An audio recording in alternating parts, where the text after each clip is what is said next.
وجاء رجل من أقصى المدينة يسعى قال يا موسى إن الملأ يأتمرون بك ليقتلوك فاخرج إني لك من الناصحين فخرج منها خائفا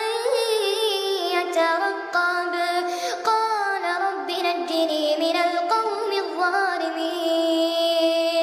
ولما توجه تلقاء مدين قال عسى ربي أن يهديني سواء السبيل ولما ورد ماء مدين وجد عليه أمة من الناس يسقون ووجد من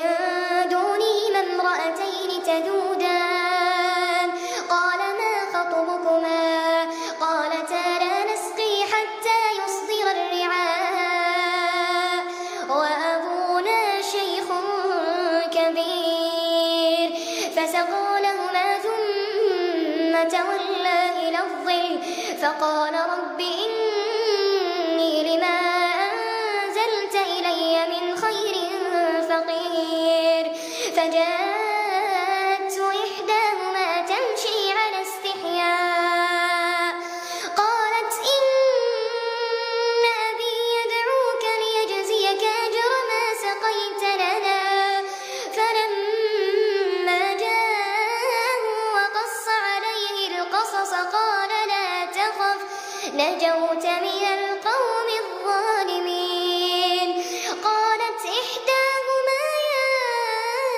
أبت استأجره إن خير من استأجرت القوي الأمين قال